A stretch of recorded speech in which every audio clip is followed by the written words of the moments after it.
नमस्कार दोस्तों and welcome back to my channel जहां आपको मिलता है सिर्फ और सिर्फ एंटरटेनमेंट। और आज मैं लाया हूं अल्टीमेट्स का थर्ड इशू। तो यार वीडियो पे नए हो तो वीडियो को लाइक कर देना और चैनल को सब्सक्राइब कर देना। और साथ ही मेरे चैनल पर ज्वाइन बटन स्टार्ट हो गया है तो आप वहां से भी ज्वाइन कर सकते हो। और उसी के साथ अब आप मुझसे व्हाट्सएप पर भी जुड़ सकते हो जिसका लिंक मैं आपको डिस्क्रिप्शन में दे दूंगा। तो यार पिछले इशू में आपने देखा कि अर्थ 6160 पर मेकर की कैद होने के बाद अब एक नई अल्टीमेट्स बन गई है जो नए मेंबर्स को अपने टीम में शामिल करना चाहते हैं। और इसके लिए वे हैंक और जेनेट के पास जाते हैं और उन्हें अपने टीम में शामिल करते हैं। लेकिन तभी उन्हें पता चलता है कि व्हाइट हाउस के अंदर अमेरिका चावेज़ को कैद करके रखा है, इसलिए अल्टीमेट्स उसे बाहर निकालते हैं। तो अब आ गई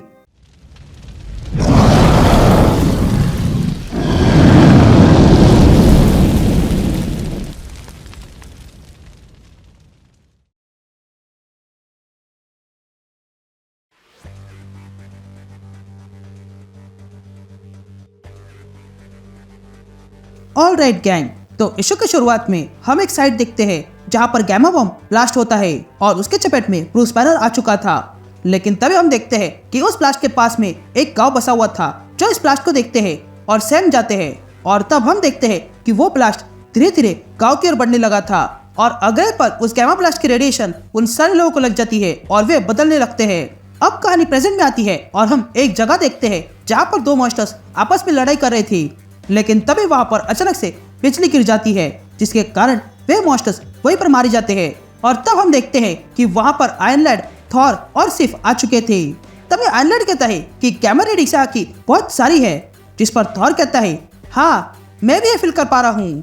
तभी आयरन लैड उन मॉन्स्टर्स में से एक मॉन्स्टर का हिस्सा उठा लेता है और कहता है ये क्या था। लेकिन तभी एक जायंट मॉन्स्टर इन तीनों को देख लेता है और उन पर अटैक करने आता है। तभी इस मॉन्स्टर को देखकर आयरन लैड कहता है ये अमेजिंग है, ऐसा मॉन्स्टर कभी एग्जिस्ट नहीं करता है। जिस पर सिफ और थॉर कहते हैं कि टेंशन मत लो, हम ये बात सच कर देंगे। ये कहते हैं थॉर और सिफ उस मॉन्स्टर को मार गिराते हैं। फिर उसके बाद वे तीनों आगे बढ़ते हैं और देखते हैं कि वहां पर गैमा रेडिएशन के कारण सब कुछ बदल चुका था। ये देखकर आयरन लैड वहां के म्यूटेड क्रैब को उठाता है और देखने लगता है। लेकिन सिर्फ उस क्रैब को दो हिस्सों में कर देती है। लेकिन तभी हम देखते हैं कि वहां पर एक तितली घूम रही थी जिसे एक हल पकड़ लेता है और खा लेता है। या आयरन लैड कहता है मेरी बात सुनो, उसने ये पूरा आइलैंड नक्शे से मिटा दिया है लेकिन फिर भी अब यहाँ पहुंच गए। मुझे लगता है कि वो यही जन्मा है। जिस पर सिर्फ पूछती है कौन, जिस पर आयरन लैड कहता है वही जो सबसे स्ट्रांग है।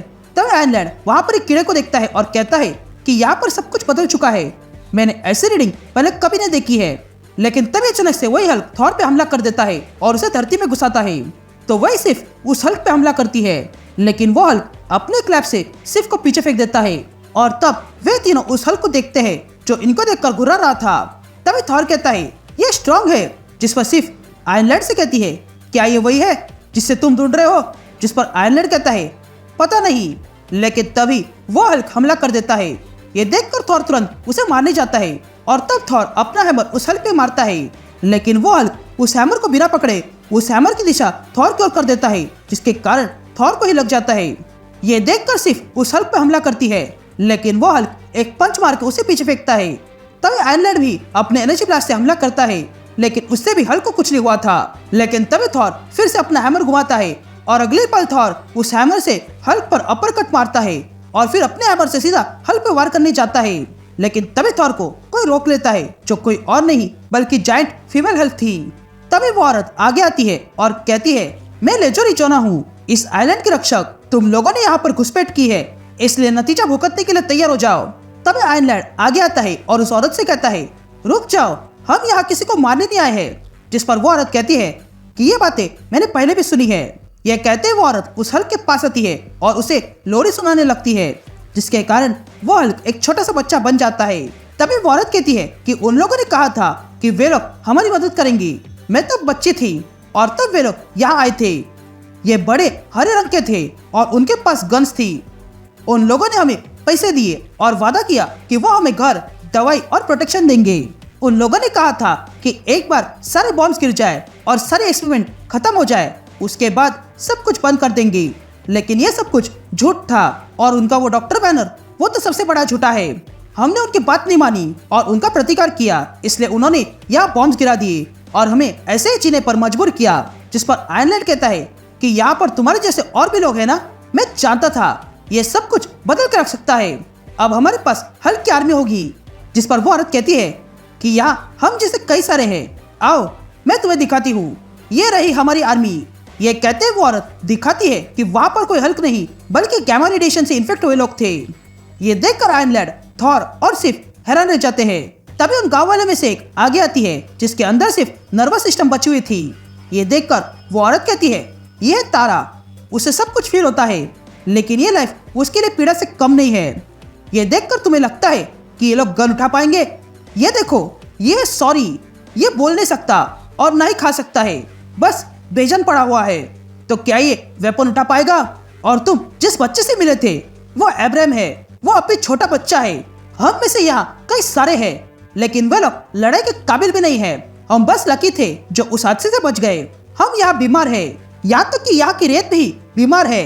हम बच्चे पैदा करने से डरते हैं क्योंकि पता नहीं वो क्या बन जाएंगे। गर्मियों में हमें नारियल के पानी की जरूरत होती है पर यहाँ नारियल ही दूषित हो चुके हैं। तो बताओ हम क्या पिए? ये सुनने के बाद आयरन लैड आगे आता है और कहता है मेरे कहने का मतलब ये नहीं था, तुम अपने आप को अच्छा कंट्रोल कर रही हो। जो बैनर को कंट्रोल करने के लिए सालों साल लग गए और वो भी ये बहुत लोगों की मदद से कर पाया। तुम सच में स्मार्ट हो और स्ट्रांग हो। हम इन्हीं लोगों से लड़ाई कर रहे हैं। जिस पर वो औरत कहती है हाँ मैं जानती हूँ तुम लोग अल्टीमेट्स हो और तुम्हें आतंकवादी घोषित किया है। हमारे पास टीवी है और हम भाषा भी सीखते हैं। जिस पर टोनी कहता है कि हमें तुम्हारी इस वॉर में जरूरत है।